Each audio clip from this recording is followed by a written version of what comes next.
What is up, YouTube? Welcome back to the channel. It's Who Dat, and today's gonna be a little mini video going over the weekly update. Nothing too special, just my thoughts on what Bungie brought out today, and it looks pretty promising. Let's go over it and let's see what we got here.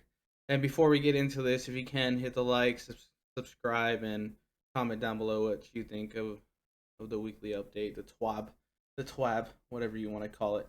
So, this week at Bungie, March 11, 2021. This week at Bungie, we prepare for Grandmaster. For years, we've been fighting to keep the last city and its people safe. Our latest efforts off-world to keep Cabal leaders from strengthening Cataly's War. I don't know how to pronounce her name. War Council have been fruitful, but sometimes the danger is closer to home than you think. If you haven't seen the cutscene that went live on Tuesday, we won't spoil it for you. All we'll say is that what happened will not be taken lightly. For the TWAB this week, we have a refresher on Grandmaster Nightfalls. For the new lights out there, a preview for some stasis tuning coming next week. And results for our festival, the Lost Armor Ornament vote. Let's get to it. So pretty much, they're going to be talking about Grandmasters. I'm not going to read every single sentence or anything. We're just going to skim through it and I'll give you my thoughts. My thoughts on Grandmasters, I haven't even done one of them, so maybe I'll get a carry from one of my PvE buddies because I do want the Dead Pally Shadow Price. Shadow Price was my first weapon in D1, my first legendary, so. Never heard of a Grandmaster Nightfall before? No problem, let's get you up to speed. So the strike is pretty much 1350 power. Minimum is 1325. Contest mode is enabled, so you're going to be capped at the 1325. And if you're 1400 light, which I don't know if anyone's 1400, but yeah, it will not count towards any more light. You're capped, just like the day one raids. Each strike will have a specific set of modifiers to ramp up the difficulty to make sure to inspect each one to know which champions you'll face and what other challenges await you.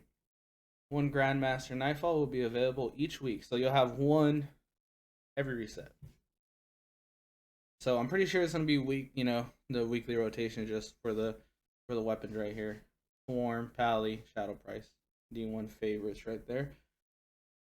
So starting April 20th, you'll have the opportunity to blaze through all available Grandmaster Nightfalls through a direct launch playlist. Okay.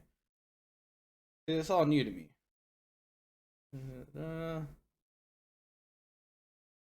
You can put the det mods on them, which is nice, and you can also earn the det mods in trials, which we'll be talking about here shortly. And the challenge smoke bombs might become in handy. Patch note preview. Okay, let's see. Let's see what we got here. So they're talking about strikes, patching some strikes up. Armor, fixed an issue with the linear actuator exotic perk for the exotic Dune Marchers, so they're fixing Dune Marchers. It was not triggering properly, so you tiny mains out there, you're probably going to be pretty happy about that. Okay.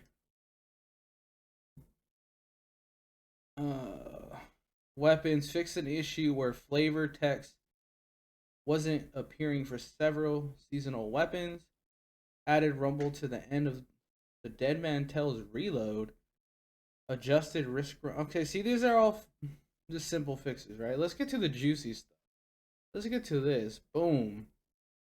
All right. Stasis tuning. This is what we've been waiting for. We have been waiting for this for what? Since Beyond Light. The first month. After the first month, we knew stasis was gonna be busted, and we're gonna have to live with it for a while. So, all right. Let's see. All right. So they're just talking, introducing. Let's read this. Hey everyone, gameplay team at Bungie here. We made some targeted changes to Stasis in Season 12 and wanted to see how they landed before making any more adjustments. Now that, obviously, we need more. That was not enough. What, you nerf Warlocks? I don't think Hunters and Titans got any nerfs, I'm just saying. Now that we've had several weeks of data to analyze, we're ready to make some further changes to address additional pain points of stasis and PvP. Our goal with these changes is to reduce some of the frustrations when fighting against stasis subclasses in the Crucible, while maintaining their power and PvE content wherever possible. With that said, some changes required us to adjust the global behavior of some abilities. In the patch notes below, we have explicitly mentioned which changes will affect Crucible functionally only. We'll be closely monitoring ability performance and feedback as Season 13 continues. Thanks for playing. We're excited to see how the future of Stasis unfolds. Okay, so they can make PvP changes without affecting PvE, which is nice. All right, Hunter, gotta go delete it now. All right, so Shatter Dive, remove damage resistance from Shatter Dive. Added a 4-second cooldown between activations of Shatter Dive. That's nice. So it's like a shade step pretty much now, which is nice. Very, very nice. Withering Blade, decrease Withering Blade damage against players from 90 to 65 damage. PvE damage unchanged. Good change. Good change. Decrease Withering Blade slow stacks applied to players from 60 to 40 stacks. Okay, nice. Decrease the target acquisition range of Withering Blade after it impacts a player from 12 meters to 8 meters. Let's go. I mess with that. Let's go. Alright, Titan. This is the one I want right here. I want this deleted. This one. Glacial Quake. Removed AoE freeze against players on Supercast. Will still freeze PvE enemies on cast. So they got rid of this. The Titan Behemoth has too much going for it. This was one of the perks that is just too much going for it. Very good change. Reduce damage resistance while on super from 60% to 50%. So I'm guessing you'll be able to headshot a Behemoth now. That's a 10% nerf, which is nice. Better than nothing. Increase the energy cost of using Shiver Strike while in Glacial Quake from 3% to 7% super energy. So Shiver Strike is the R1, right? So they increased it by 4% super energy.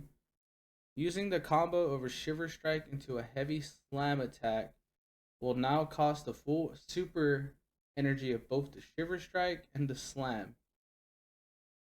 Oh, so using the combo of a Shiver Strike into a heavy slam attack will now cost the full super energy of both the Shiver Strike and the slam. Oh, okay, that's nice. Shiver Strike. Increase downwards velocity applied to Shiver Striking players when they are slow to pull them out of the air more. Warlocks. Okay. I'm a Warlock main. Let's see what they got for me. Winter's Wrath. Improved tracking of Winter's Wrath projectiles now tracking strength decays from its max value over 10 seconds instead of 2.2 seconds. Alright. Awesome. That's fair. I don't know what this is. Increase the size of the Warlock super projectile's proximity detonation radius. Okay, so they're increasing the detonation radius. Okay. Yeah, I'll take that because sometimes you hit the R2 from a little far and it's the proximity detonation now starts at its largest scale and scales down to 40% over time. Penumbra Blast. Decrease the Penumbra Blast damage against players from 80 to 30 damage. Oh, so the melee just got a nerf. Ice Flare Bolts. Fix the bug where Ice Flare Bolts can try to switch targets. Increase target acquisition range of Ice Flare Bolts by 33%. I don't know why. I mean, I guess they didn't nerf Geomags, but we'll see how this affects trials because I love running Chaos Reach. I feel like the abilities aren't that good, the melee and nades. So the super makes up for it, so we'll see about that. Maybe I'm just biased. Alright, so general. We're talking nades here. We're talking grenades, crystals, all that. Dustfield Grenade got a nerf. They reduced how strongly Dustfield Grenades pulls players inward, so the suck, pretty much what we call it, you know? Got a suck nade, effectively reducing the pull range from 9.5 meters to 6 meters. PvE pull impulses unchanged. They reduced the stacks, 20 to 10 stacks. No PvE change. Reduce the slow stacks applied to players on each tick of the grenade from 10 to 5, which is nice. So I'm guessing you won't freeze as fast. Adjusted the UI presentation of the slow status to display slow stacks as times 100 instead of times 10. Increase readability when adding slow stack amounts that are fewer than 10. Stasis crystals. Reduce crystal shatter damage against players from 85 max, 55 minimum to 55 max, 25 minimum. Okay. Whisper of Chains. Whisper of Chains damage resistance bonus while in super from 25% to 5%. Torment. Okay. Stasis Fragment quest. Alright, cool. So they fixed the fragment quest from when you're in Crucible. You don't have to do so much. Alright, pretty much, and we're talking art here. Okay. We went over all the juicy stuff. This is what I'm excited about. I'm super excited about this right here. Trials of Osiris. We have resolved an issue that prevented the Trials of Osiris from being active the past 2 weekends. I don't know what they did. Trials of Osiris will be re-enabled and active at the daily reset tomorrow, Friday, March 12th. So I will be streaming. You guys know, hit the notification so you guys know when I go live. We're going to be running recubs. We'll be running some carries. We're going to be grinding tomorrow, all day stream. We'll be right on at reset. Probably get on an hour before and warm up because I took a nice little break, and then we just go over some of the movie of the week stuff, which is cool. Some dope art. Shout out to all these artists. They make some really cool content. So yeah, that is the weekly update. I don't want to keep you guys here any longer. Thank you guys for all the support. We're closing in on 250 subscribers. You guys know 1,000 is my goal. So if you're still here, I appreciate you. Thank you. Catch you guys tomorrow in the stream. I pretty much just want to make this just so if you don't want to read it all, I can just show you. And I'll just explain it for you guys. So peace out, everybody. Who that is.